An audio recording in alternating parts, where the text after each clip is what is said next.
it's Dr. Cindy with the Positively Altered podcast. I am a chiropractic internist and nutritionist, and on this show, we love to discuss all things related to that, as well as any sort of health, physical, spiritual, emotional, personal, business, you name it. It's probably not out of the realm for us here on the Positively Altered podcast. Today is no exception. So our next guest, I met pretty recently, and I'm going to let him tell you the story when he shows up because he does share it. And it's a good story as to how we met, but he just had this amazing energy about him that I knew we had to have him on the show. And what's really fantastic is he took a couple really simple concepts that I've been very familiar with, like biohacking and grounding, which is a way of biohacking, and shifting and being genuine. And he really made them so simple to incorporate in our life and to talk about. So today's episode, you do not want to miss, because if you struggle in any of these areas, or even if you just want more information, he's going to be a wealth of knowledge. And just a little foreshadowing, what we're going to talk about, we're going to bring him back and talk about again. So tune into this episode. Take a quick break with our sponsors, but don't disappear, please, because he's fantastic and you're going to want to hear both of those things, what he has to say when we come back.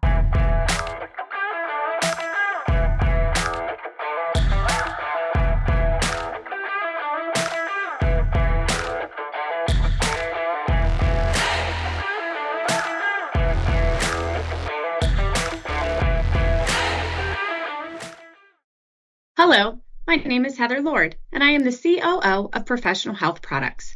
Cutting corners is an all too common practice in the dietary supplement industry.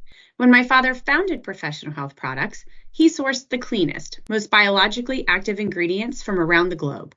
Today, that commitment remains, which is why the finest healthcare practitioners, like Dr. Cindy, have trusted us for more than 40 years. We oversee the entire process in our manufacturing facility, from sourcing and formulation to manufacturing and labeling.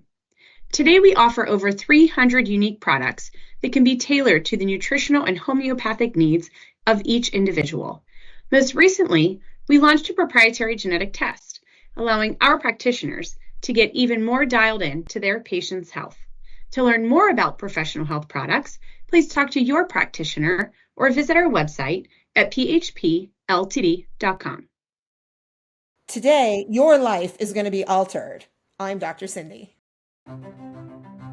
Welcome to Infinity. We have worked hard to create an electronic claims website that is simple and user-friendly. This is the public side. You can log into your personal web portal here. This is your dashboard. You can personalize it to your liking here. Our main focus has been to allow you to submit and edit claims as easy as possible.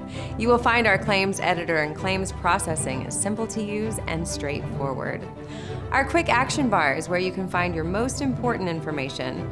Most of these icons will take you directly to the claims the number represents. You can easily view if you have any messages in your inbox of any unread alerts by looking for these blue numbers. To view the rest of our training videos to get the most of your Infinity experience, click this icon. We hope you find this web portal simple and easy to use. Thanks for letting us serve you.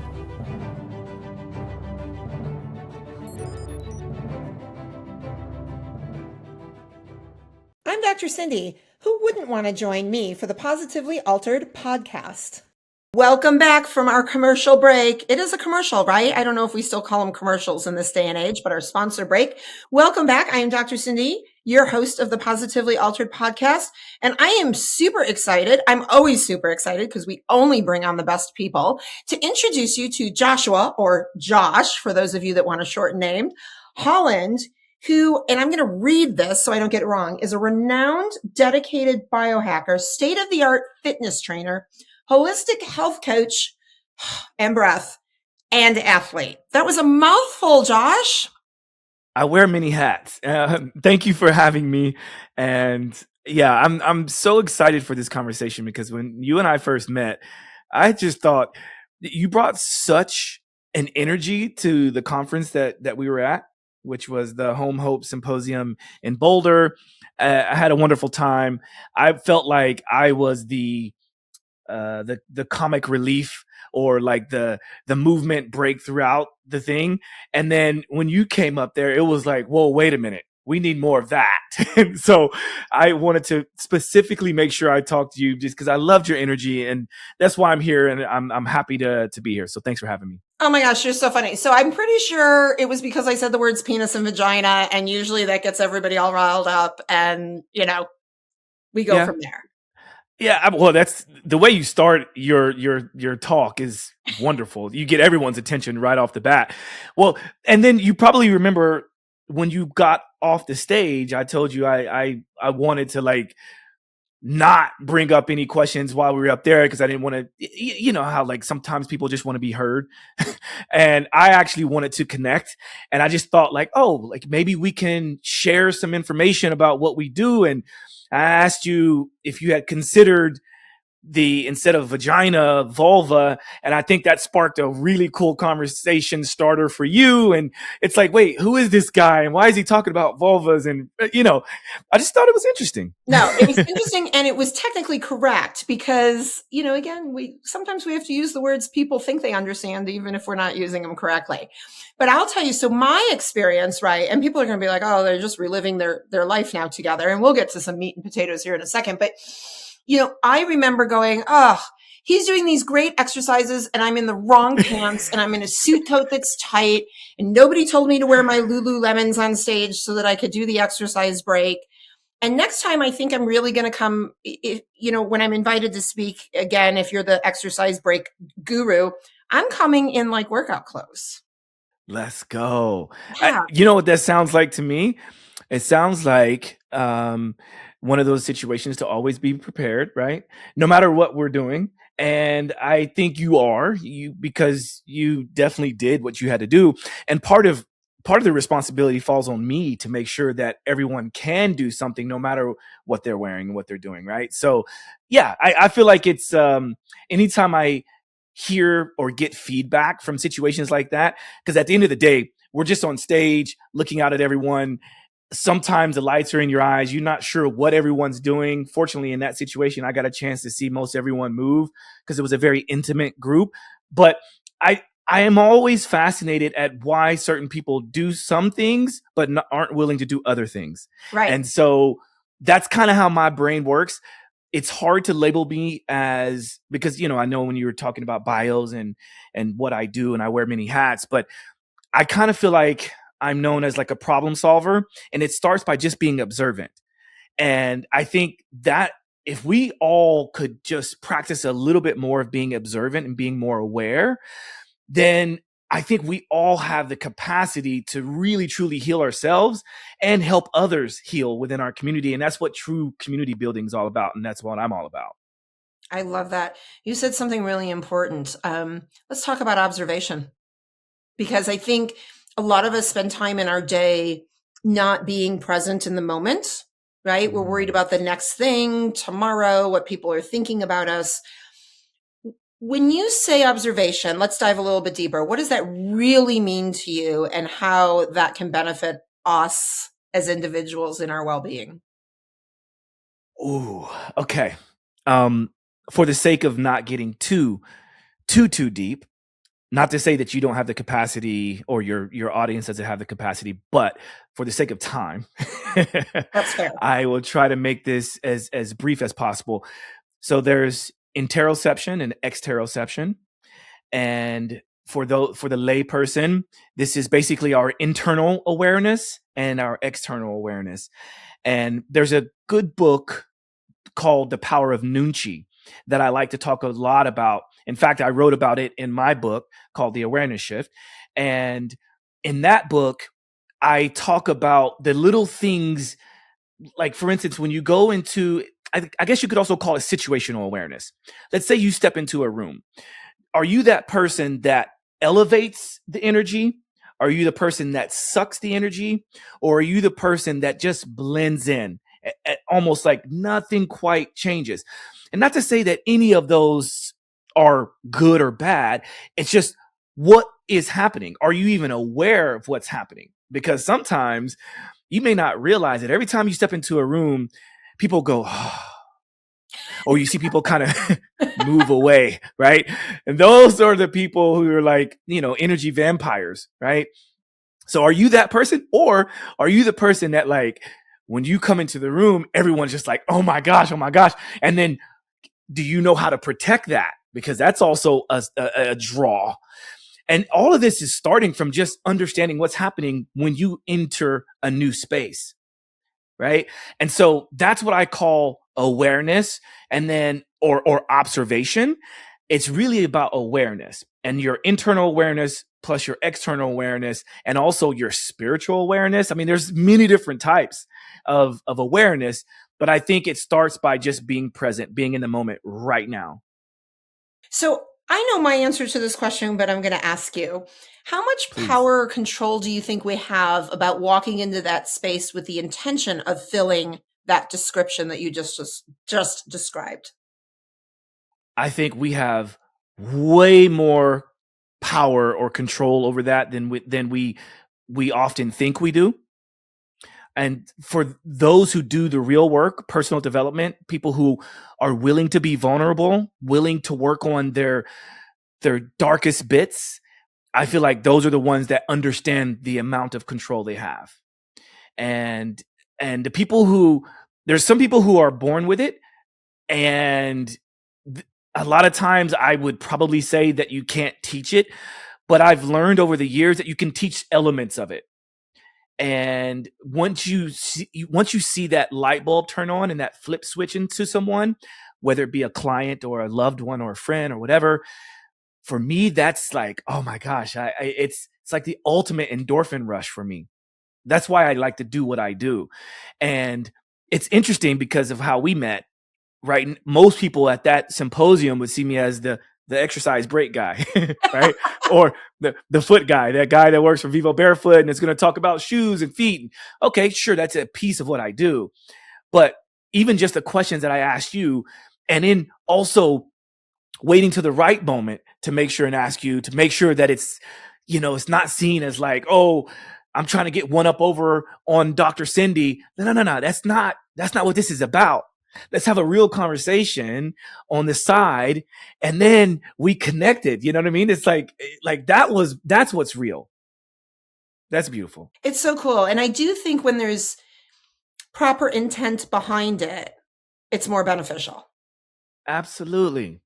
Yeah, it's interesting. There's been situations, and I'll admit this out loud, right? There's been situations I've been in, especially in the speaking space, where I'm like, ooh, that would be a great photo op, right? Or that's a good social media post. But yet I really don't care what the person has to say, truthfully, right? Like, I don't want to be their friend. I just see the value in something. And I admit I've done it, right? I mean, I think all of us have on some level when we see those opportunities. But there's such an amazing disconnect for me when I do choose to follow that path instead of the one of genuine interest and connection, which actually winds up being the better photograph and the better social media post anyway. Absolutely. Yeah, I don't know if you remember this. You probably do, but there was some technical difficulties with your presentation. Yes. And what was interesting to me about that is I very quickly observed how comfortable you felt during that moment. And I don't know if anyone else would recall, because you made it as if it was planned, right? And that's powerful. And I'm not here just to stroke your ego, but I'm here to hopefully allow other people to realize that there are people in the world like me and like you that are very skilled at being observant and understanding the power of Nunchi. Mm-hmm. And by the way, for those who want to look it up, it's spelled Nunchi, the power of Nunchi. I think it's very worth looking into. I believe it's a part of the Korean culture, and it's kind of like the way they live their life. And that's why, I don't know. It's like, not to say that they're any better than anyone else, but the culture that it's all around the power of Nunchi. So I will stop there. No, I love it. And I admit I haven't read it, but we're going to order the book and I'm going to dig through it, because there's a huge pile of books that I'm supposed to dig through, but that's going to go to the top, because I love that. And, I love the title of your book, The Awareness Shift. I don't know if you know this, but shift is one of my favorite words. It's actually the title of my keynote. It was my word of the year last year. I just love that word because I love the idea of not feeling stuck, right? And the growth that comes out of that word. Why did you name the book The Awareness Shift? Ooh, that's a really good question. All right. So there is a longer story, as you can probably imagine. Both of us can talk, clearly, right? We can talk. So forgive me for continuing to always try to like shorten each of these things, because I think hopefully there's an opportunity to come back, and I'd love to have you on my show and all these different things. So we can probably dive deeper into some of these conversations if people are interested. Let us know in the feedback, in the description, whatever. But I feel like there are, what was the question again? Look at that. I love you, Josh. In my world, we call that menopause. Menopause. Yes, Just there you so go. you know, like when you do that, like I have those moments all the time. I'm like, oh, I blame everything on Monday and menopause, even when it's not Monday. So I love that. I don't know what excuse you want to use. The question, and what's amazing is that I actually even remember my question. The question was, why the title, The Awareness Shift? Yes. Yes. Putting those two words together. All right. So I will just go with it, and we kind of go where we go. So when I was writing this book, there was a point in which I was working with a client, and I had sort of realized that everything that was going on in my world was all about, it was the ego. It was my time, the fact that I had very little time in between multiple clients. I think I had 8 clients that day. It was raining outside. I meet this new client who comes in referred by a friend, and it was good, right? It was kind of like clockwork. Like every session goes, whether it's a long-term client or a new client, bing, bang, boom. Cool. Then when I started talking with her, I'm realizing that like, here I am at the seat of like always assessing, but not looking inward. And I realized there's a number of things going on, and I was a little bit frustrated that she showed up early because I was so busy, not really understanding that maybe she wants to do that for herself. She's not doing that to cause any kind of change in mood for me, right? But because I was in my own head, I realized like, oh, okay. So I take her into this room because she was there early. So I took her into the chiropractor's office because he wasn't there on that day. And she just kind of started crying. And I'm like, oh my goodness, what did I do? Mm-hmm. Again, it was all on me. And after we had like a really deep conversation, luckily she was willing to go deep and be very vulnerable and very open. I realized that like nothing that she was going through had anything to do with me. Mm-hmm. And we were able to have the most amazing discussion from that. The pandemic happened. She ended up becoming my co-author for the book called The Awareness Shift. So it's really cool because you kind of get a chance to see, she transcribed this book with literally hours and hours and hours of voice notes from me because I'm a talker, not a writer, right? Yes. So bless her for doing that. But what you'll notice is that there's 2 different types, right? So there's the Awareness Shift version 1 with the white lettering. And then there's version 2, which is the one that is fully updated, corrected, and the one that you should go for if you do want to read this. All that being said is that throughout this book, I realized that sometimes we need to consider the entirety of the universe, because our thoughts, we might think that they are the entire world, but we're but a speck of sand in this universe, not even, right? And when I had a psychedelic journey, I realized all of that. It came straight to my forefront, like immediately. I realized that the ego is there to serve purposes, right? To let us know who we are, and it gives us confidence and things like that, right? And we need to have it for various things. But there's many times when we need to just say, hey, I'm not needed in this situation, right? Like the ego's not being served in this situation right now. I know you think it's helping, but not really. And so when I was able to understand that, do some more internal work, then I've been able to show up for everyone around me, my entire orbit, which is why I keep my orbit pretty tight. Mm-hmm. pretty slim because it takes a lot of work to show up authentically every single moment for every single person. So that's why I think it's important to understand the difference between the shift between social media, knowing people, having friends, air quotes, versus having real community, people that whenever they call, you pick up the phone no matter what. Mm-hmm. Yes. Yes. Because they are going to respect you. They're not going to be the energy vampires in the most negative way all the time. They also can show up to fill your cup when it's needed sometimes. Anyway, that's what I consider a shift. I love that. So I think at least for me, being authentic is really important, but quite frankly, it's also really exhausting. So even though I understand the value of that and the gifts that come out of it, I find that I have this inherent need to also protect myself. How do you protect yourself when you give so authentically in the fatigue of that? How do you protect yourself then so that you don't feel as though you gave without refueling? It has evolved over the years, and I realized once I understood that I was a people pleaser, and for the most part probably still am to a certain extent, it was the reason why it was uncomfortable for me to say no or to say something that might hurt someone's feelings. And once I realized that it's all about the intention, like you mentioned earlier, my intentions are pure. So then why not just be authentic with how I show up?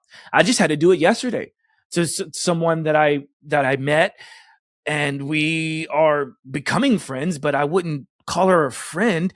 And she had already asked me to do something that like even my closest friends wouldn't ask me to do.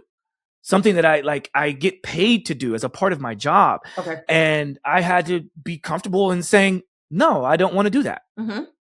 And also be comfortable and not even having to give a reason or to justify. Right. Because how dare you? Yeah. Right. Have a little bit of situational awareness here. We don't know each other like that. And you're asking me to do what?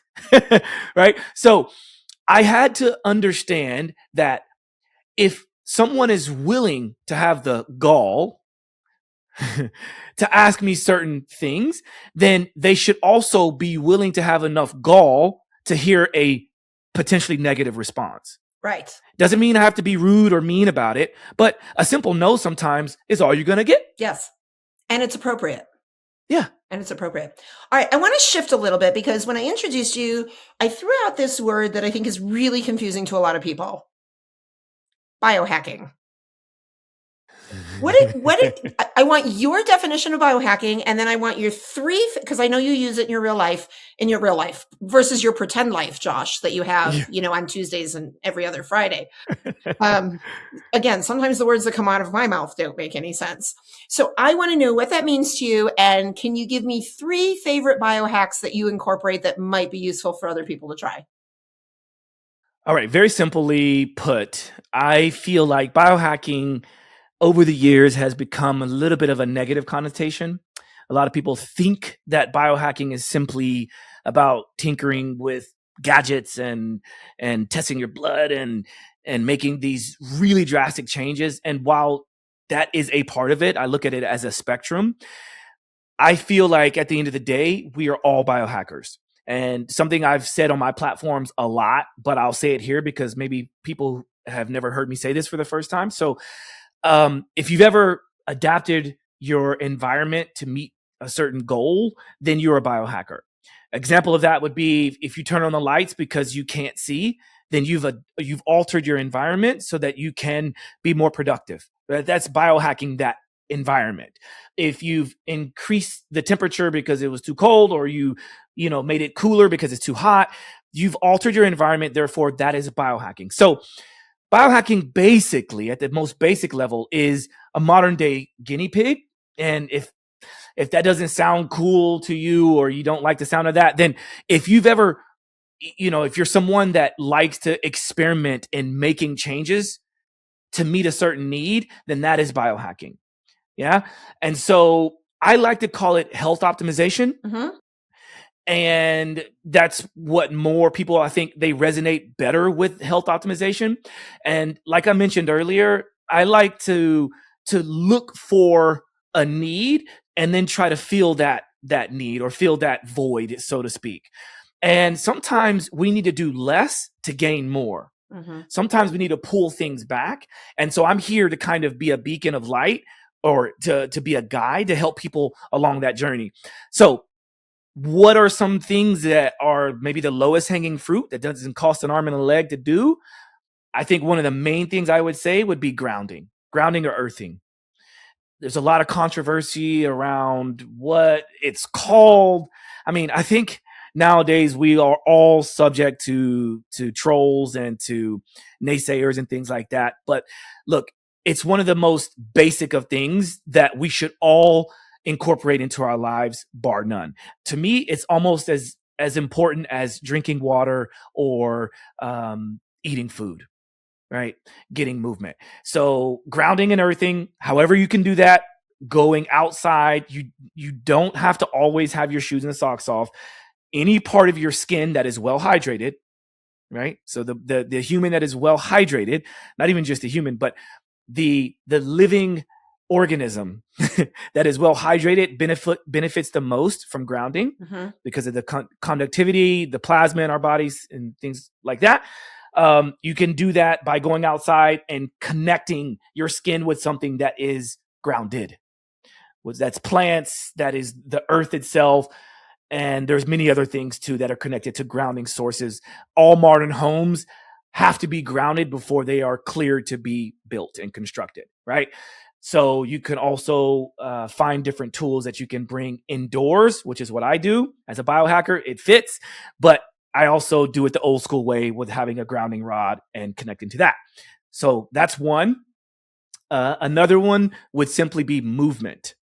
And the reason why I say movement and not exercise is because I look at those two things as very different. So movement to me, it could be something as much as or as little as doing what I'm doing right now when I'm talking. I'm standing, I'm moving my hands, I'm very animated because my body's craving movement. And I think it's such a shame that our young generation, our kids, I have 2 small kids of my own, they're being told to be still at school, to sit still, to sit, give them a little bit of a break and think that that's healthy. That is not healthy. We're not setting up our future generation to be healthy. So getting more movement instead of less movement, I think is a good idea. There's obviously caveats to that, and it's a spectrum. And then I think another third one would be to get out in nature and to have as much fun. I consider being out in nature to be very, very fun. So the two go hand in hand, but getting outside, whatever that means. So, yeah. You know, I love how simple you made that, because I think a lot of people mistake it, right, to your point, for very expensive equipment. You know, they've got to drop thousands of dollars for the latest, greatest thing that's going to alter your energy, that's going to improve your mood, that's going to make you brilliant. And even though, yes, there are probably things that do that, most of us will never spend the money or the time researching those. So you broke it down. I'm barefoot as we speak. And actually, it's funny, before we even started this recording, I told my executive producer, I'm like, you know, I really should be doing these podcasts on my walking treadmill. And she kind of giggled. And I'm like, no, I really think I should be on my walking treadmill when I do these podcasts. And most people are only listening and not watching it. But if they watch, they can see the sweat rolling down my face. I don't really care. It's such a good example. But thank you truly for making that just so uber simple. I love that. I'm going to plant a seed. We're not going to talk about this because I'm going to have you back, whether you say yes or not. How do you do that? How do you have somebody back that doesn't say yes? You know, it's a yes for me. It's all good. I'm there. Okay, that's good. Because again, words that came out of my mouth that made no sense. We're going to make a blooper reel of like Dr. Cindy's words that came out of her mouth that make 0 sense. And we'll have like hours of B-roll on all of that one day. You have to include mine in there, which is, wait, what was the question again? Yeah. We do a blooper rule. See, okay. We do a blooper rule. I have rules on bloopers now, apparently, too. Perfect. We do a blooper reel, talking too fast. Rule number 1, slow down. Yeah. And we'll make sure we include that in the reel at the end of the year. Perfect. For sure. Perfect. All right. But I'm going to plant the seed. Feet. Feet are really, really important. When I come back to experience a program with you, I'm not only going to be in my Lululemons, but I am going to be barefoot because I was in heels. Not good ones. And feet are really important. So I don't even want to talk about it today, but I'm planting that seed. We're going to have you back. I want to spend some time talking about our feet. Will you do that with me? Absolutely. And maybe I can convert a few of your listeners, your community, into becoming more encouraged and pleasured through their feet. So that's a see, little now bit of a you're nugget. speaking you have to record this tomorrow. Pleasured through your feet. This could go into my sexual health presentation. Well, I mean, hello. Yeah. We got to talk about that. We're getting that scheduled sooner rather than later for sure. Because now I'm excited. Oh, wait, that was the wrong thing to say. Right. All right. Little foreshadowing for what is to come, everybody. We are going to take a quick commercial break. Oh my gosh, I'm done for the day. Nothing is going to come out in English, so stay tuned to hear all of the wrong words. We're going to take a quick commercial break because our sponsors are important. And then, Josh, I just have some random questions I want to ask you. You up for the challenge? I'm up for the challenge. All right, go get grounded while we take a break.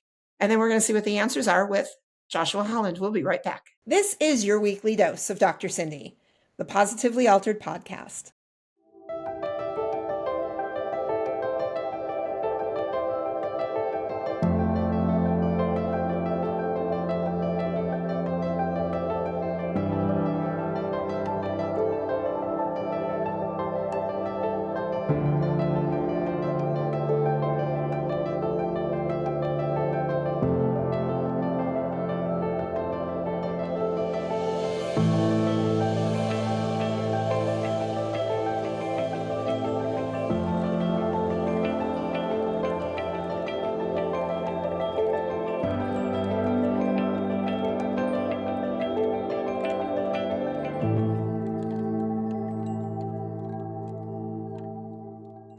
Stop.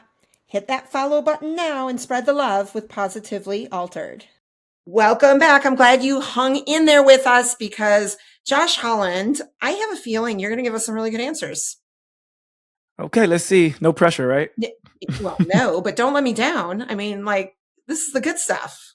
Yes, this is the good stuff. Okay, if you had to pick one holiday to celebrate every day for the rest of your life, what holiday would it be?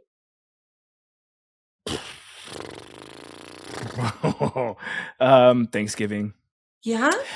I mean, well, that's even saying that, let's call it Gratitude Day. Okay. Like, I would love to be able to celebrate gratitude every day, and I would be lying. It would be like the perfect Instagram or social media clip to say, I practice gratitude every single day. But if it was a holiday to do so, which is what I really think about when Indigenous Peoples Day, or also known as Thanksgiving, comes around, then I think we all truly practice gratitude. And I feel like it'd be something that would serve the entire world better for having done so. I love that you changed it, and I'm very appreciative because should that ever come true, because I do believe what we say we can manifest, I'm grateful because all that turkey with all that tryptophan, we'd all be awfully sleepy every day. Yeah. This is right. I think in Gratitude Day, I'm going to just add on to your holiday. I'd like the meal to change. Ooh, there you go. Yeah. And if we're grateful for it, then it will. Perfect. If you could be any character for the rest of your life in any movie, who would you be? And you have some freedom here, like if it's really a cartoon or anything else, like if movie doesn't sit with you, any character. Oh, man. You are stumping me because when I think of character, I do think of like comic books, and I'm not a big comic guy, right? Which is interesting. You know what I mean? And so it's like, why is my brain automatically going there when you already said that it doesn't have to be a cartoon or anything like that? I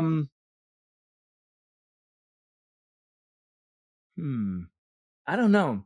And it's a movie. It has to be a movie, huh? No, it can be anything. And really, if you're stumped, we'll just save the question for the next time we talk. You can prep next time. Yeah, I need to prep on that. That's a really good one. I don't think there's been a character that I've come across that I can recall right now that's been like, ooh, that's me. Okay. You know? All right. But now when you watch movies and see things, I will.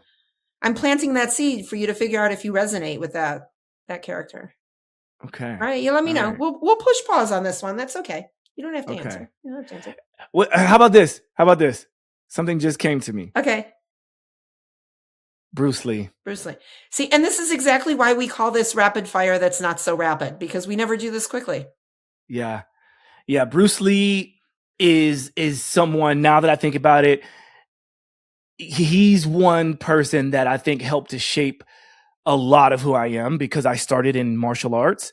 So my very early formative years were all about martial arts. And at that time, it was Bruce Lee. Perfect.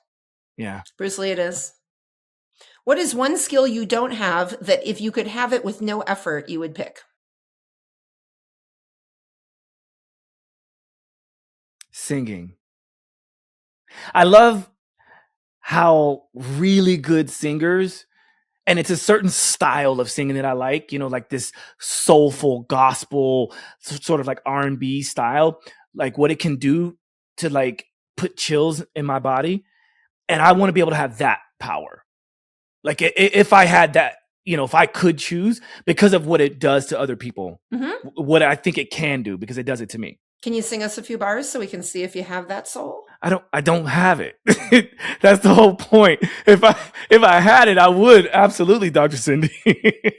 Well, I don't have it either, and I always joke it's the best way for me to clear a room. So if we need to end the podcast abruptly, I'll tell you to just sing a few lines, and then everybody will be gone. How's that?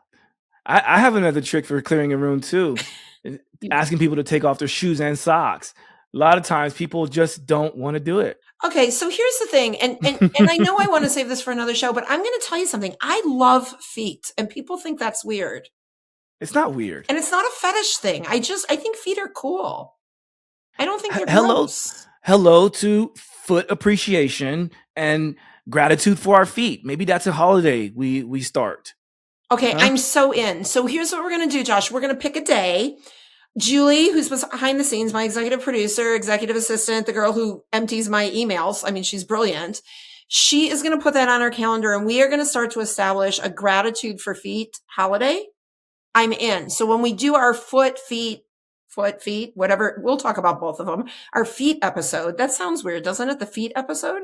The foot episode. But everybody's got two. Well, mostly everybody has two. So see, we'll work that out behind the scenes. Rabbit hole. We're gonna pick a day. We're gonna have a holiday. We're gonna make it national, because one day I'm going to be in charge of the world, and I'm going to get to set all the holidays. I'm manifesting that too, and we're going to see how many people we can get to participate in this national holiday. Ooh, let's do it! All right, we're gonna start a trend. So, Julie, more TikTok videos, I guess, about gratitude and feet holiday. All right. Sometimes this thing just goes south, Josh. Like, because we don't have a plan on the show and we just wing it, sometimes it just goes. These are my favorite types of shows, so I appreciate it through and through. All right, good. What is the grossest food in the world, in your opinion?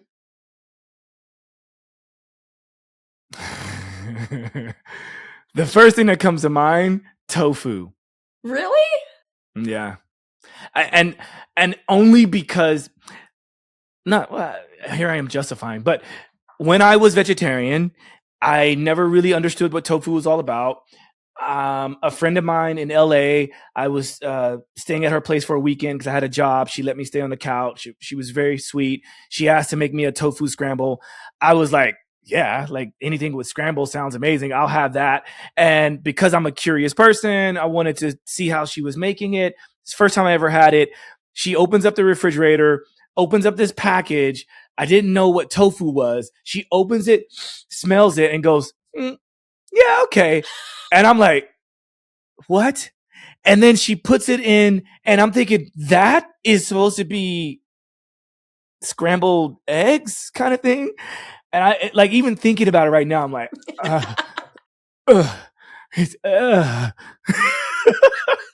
Anyway, I'm sorry for those who love tofu. I have a thing with it. I'm sorry. Okay, so we make a mental note here, Julie. We do not send gifts of tofu to Josh under any circumstance or holiday. Please no. Even on Gratitude and Feet Day. Perfect. Yes. All right. Yes. Thank you. Lastly, here's the toughest question. You ready? This one's hard. Yes. So hard. What was your favorite thing about doing the podcast today? Laughing. That's the easiest one. Like The joy that comes through is it's as if you're right here on the other side of this screen, because you are, right? Right. But I knew I didn't have any anxiety about coming on, because we connect and we're going to be super authentic. And if we mess up, we mess up, because I believe there are truly no mistakes in life. There are lessons. And so when I know the person on the other end is also kind of operating in a similar way, it makes for the most amazing connection. And so I knew that we were going to have a chance to connect and reconnect today. And that's what made me excited to be here. And I knew we were going to get some laughs in for sure. And we did. We got more than a few. I love it.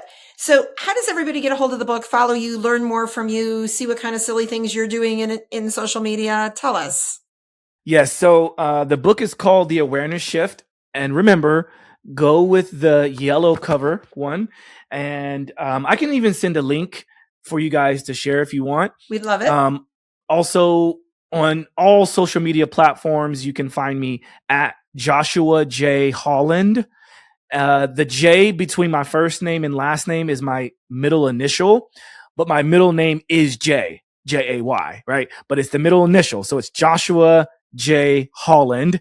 And you can find me on all major platforms. I also have a podcast called Simply Walk the Talk. And I would love to have you on. I think, like, my audience, I think will really get a kick out of you. And maybe we could talk about what you actually do to my following, instead of me blabbering about what I'm doing or lack thereof. But yeah, that's how you can find me and keep in touch. I love it. And we'll make sure that link gets posted in the show notes for everybody. Please purchase the book, read the book, and let us know what you think of the book. We always love to hear. I always ask people what your favorite chapter, what's your favorite chapter? So what's the favorite message, the favorite thought? We love to share those ideas. So please, everybody out there, let's do that and share those ideas. If you are interested in learning a little bit more about what's going on in my world, please check us out at drscindyspeaks.com, or shoot us an email, because we love to hear from you at hello@drscindyspeaks.com. And while you're going to your favorite bookstore or Amazon to buy Joshua's book, please also buy mine, Positively Altered, Finding Happiness at the Bottom of a Chemo Bag. And for those of you that don't read, and I know who you are, Ari, my son, my children, my other son, Jackson, you're not reading. Go get the audio version of the book. You can hear me tell the story. No excuses not to learn. I want to tell you, Joshua, here's my favorite thing, because I always like to tell you my favorite thing about the podcast too. When I met you, there was just a certain energy. I believe people resonate at a certain level, and sometimes it's matched and sometimes it's unmatched. I felt really matched with your energy. I loved it. So this was a great excuse, to your point, reconnect. And I think it's the start of a beautiful relationship moving forward, whether it's podcasts or anything else, or barefoot stretching while I talk about sex on stage. We are going to figure that out. We're going to do some things together and see how we can continue to inspire and teach people. I hope all of you listening today, as a result of this conversation, have been left positively altered.